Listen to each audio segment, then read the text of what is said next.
Pemirsa Salam TV yang dimuliakan Allah Subhanahu wa taala. Adapun hadis yang disebutkan oleh Syekh Muhammad At-Tamimi dalam bab ini yang pertama adalah hadis yang diriwayatkan oleh Imam Bukhari dan Imam Muslim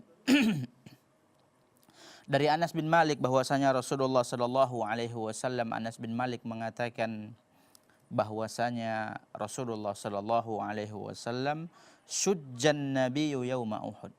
Rasulullah sallallahu alaihi wasallam terluka di wajahnya.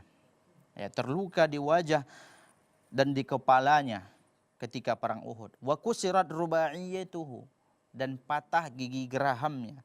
Kemudian Rasulullah sallallahu alaihi wasallam mengatakan, kaifa yuflihu qaumun sajju nabiyahum. Bagaimana akan beruntung suatu kaum yang mereka melukai wajah dan kepala nabi mereka. Apa kaitan hadis ini dengan bab yang kita bahas? Kaitannya adalah pemirsa yang dimuliakan Allah Subhanahu wa taala, bahwasanya nabi ya, dan beliau adalah utusan Allah, nabi yang paling mulia dari sekian banyaknya nabi yang diutus oleh Allah, makhluk yang paling afdal, yang paling mulia, yang paling agung, ya. Ketika dia ditimpa mara bahaya, ketika dia ditimpa oleh suatu musibah, dia tidak bisa menolak musibah tersebut. Ini nabi. Ya, dia tidak bisa menolak mara bahaya yang menimpanya dari dirinya. Nah, bagaimana dengan orang yang menyeru sekarang ini?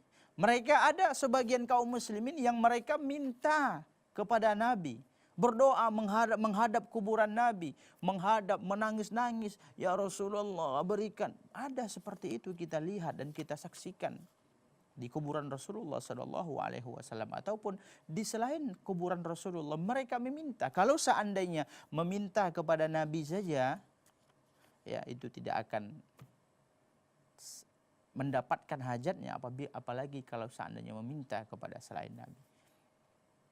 Makanya dikatakan oleh Syekh Muhammad At-Tamimi ini, yang ini sering kita ulang perkataan beliau, innallaha la yarda an yushraka ma'ahu ahadun fi ibadatihi, la malakun muqarrabun wala nabiyyun mursal. Allah itu tidak akan redo disekutukan sesuatu apapun dalam beribadah kepadanya, baik itu disekutukan dengan malaikat yang dekat kedudukannya dengan Allah, wala nabiyyun mursal, ataupun dia disekutukan dengan seorang nabi yang diutus. Maka kita tidak boleh menyeru kepada Rasulullah, meminta kepada Rasulullah setelah beliau wafat. Karena untuk menolak bahaya dari diri beliau sendiri, beliau tidak bisa. Pada perang Uhud, luka wajah Rasulullah, patah gigi gerahamnya.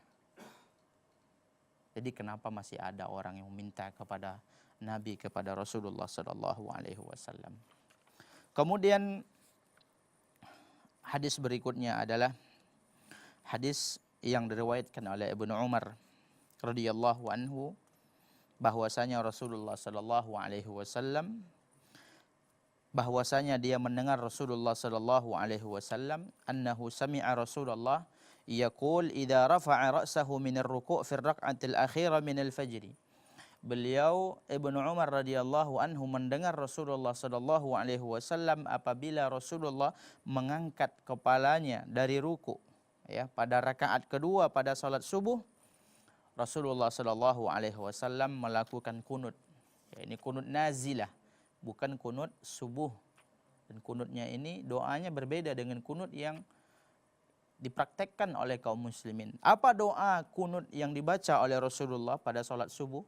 Kunut nazilah, Allahumma al'an fulan wa fulan. Ya Allah, laknatlah si fulan dan si fulan. Bukan ini doanya, tapi ini Ibnu Umar menceritakan. Ya.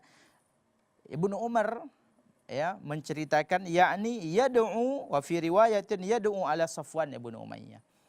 Rasulullah setelah rakaat kedua, ya, setelah rakaat kedua, setelah bangkit dari ruku pada rakaat kedua pada salat subuh, dia mendoakan. Siapa yang didoakan? Ya Allah, laknatlah Safwan ibnu Umayyah, laknatlah Suhail ibnu Amr, laknatlah Harith ibnu Hisham. Rasulullah mendoakan. Kenapa? Karena mereka bertiga ini adalah ya dedengkot dahulunya. Karena mereka ini adalah setelah mereka memusuhi Rasulullah, mereka masuk Islam. Dahulunya mereka adalah musuh-musuh yang menentang habis-habisan dakwah Rasulullah. Mereka ini menghalangi dakwah Rasulullah sallallahu alaihi wasallam. Safwan ibnu Umayyah, Suhail ibnu Amru, Haris ibnu Hisham. Didoakan dalam kunut oleh Rasulullah sallallahu alaihi wasallam, ya Allah laknatlah mereka. Fanazalat, maka ketika itu turunlah ayat, ya, laisa laka minal amri syai'un. Wahai Muhammad, ya, laisa laka minal amri syai'un. Tidak ada ya perkaramu dalam hal ini. Nah, apa kaitan hadis ini?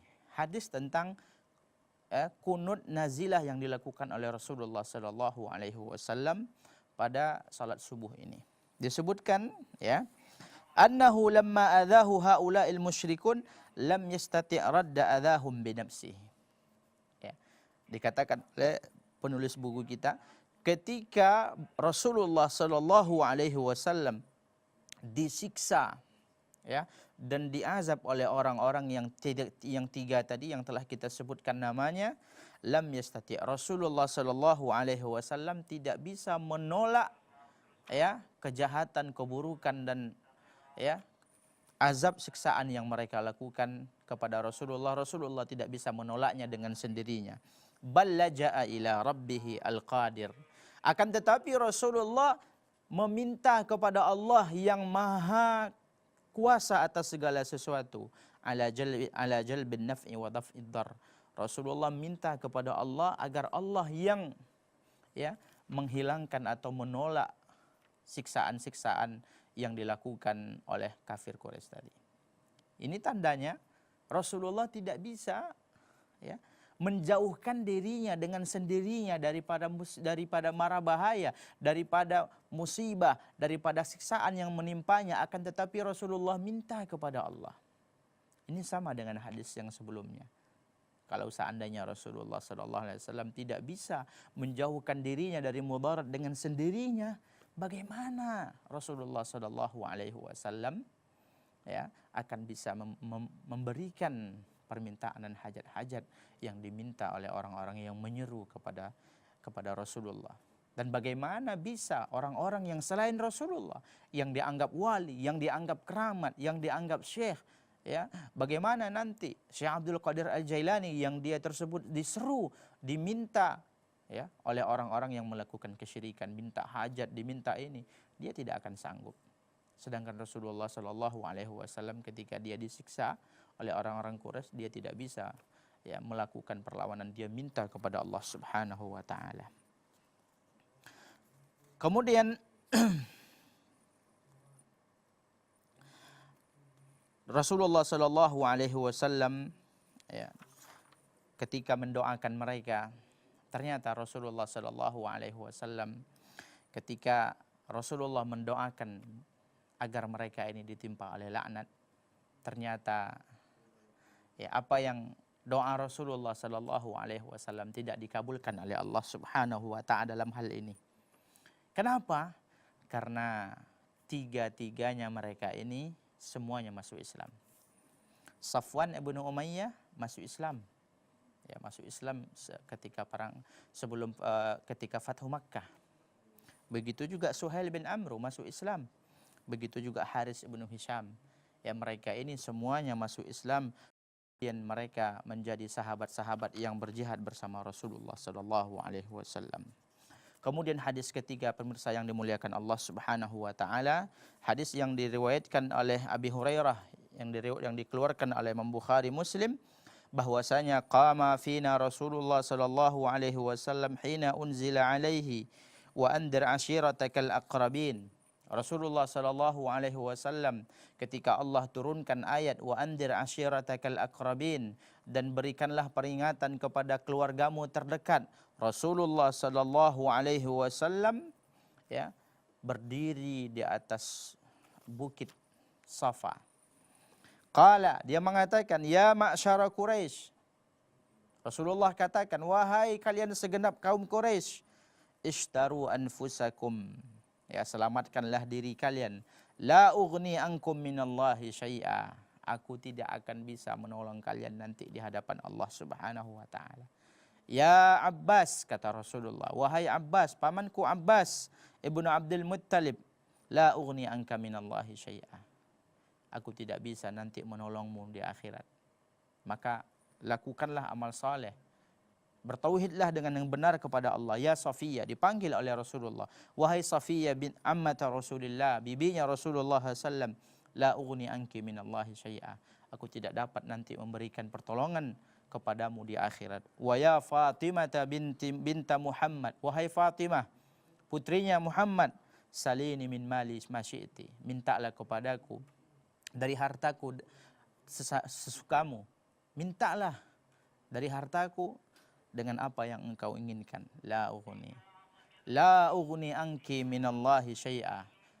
Ya, nanti di hari kiamat aku tidak bisa memberikan pertolongan kepada engkau dan kepada kalian semuanya. Apa kaitannya hadis ini dengan bab yang kita bahas? Dan ini sudah jelas. Ya, sudah jelas karena Rasulullah Shallallahu Alaihi Wasallam telah menyebutkan kepada orang-orang Quraisy, menyebutkan kepada Abbas, menyebutkan kepada Safiyah, menyebutkan kepada anaknya, putrinya Fatimah, aku tidak bisa memberikan pertolongan kepada kalian nanti di akhirat. Maka ya, jangan kalian tersebut bersandar dengan nasab. Ya, jangan bersandar dengan dekatnya kalian dengan Rasulullah, kemudian kalian tidak melakukan amal saleh, kalian tidak mentauhidkan Allah. Jangan, karena nanti di hadapan Allah aku tidak bisa memberikan pertolongan.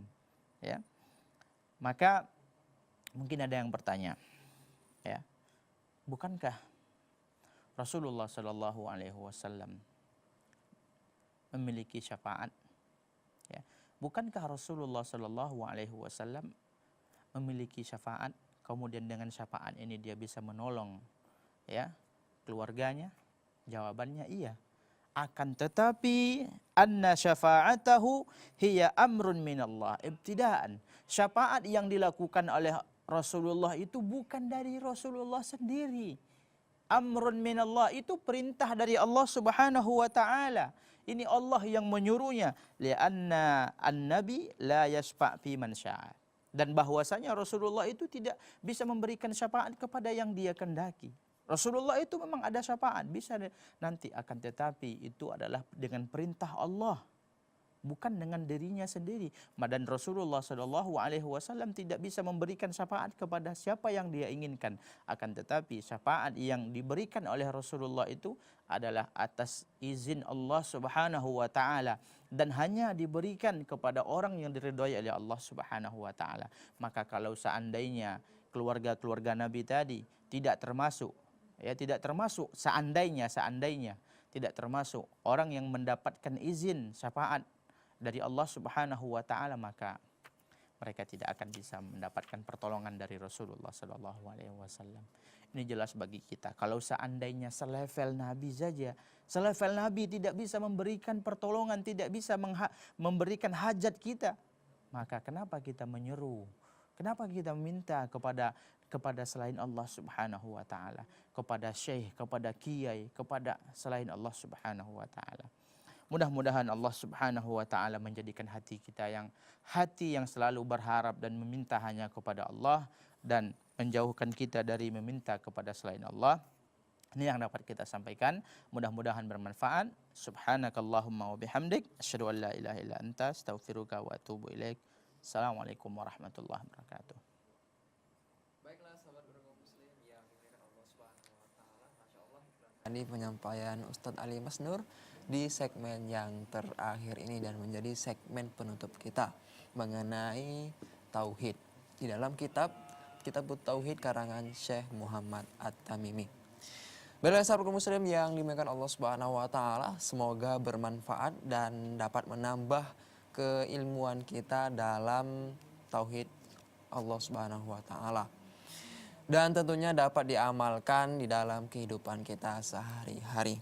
Baik, kita ucapkan terima kasih pada Al-Ustadz Ali Masnur LC yang dapat mengisi materinya pada kesempatan kali ini. Ustadz, apa yang akan kita sampaikan di pertemuan yang akan datang, Ustadz? Yaitu tentang bab firman Allah, hatta iza fuzzi'a an qulubihim qalu madza qala rabbukum qalul haqq wa huwal aliyyul kabir. Bab ke-16 nanti tentang ayat ini.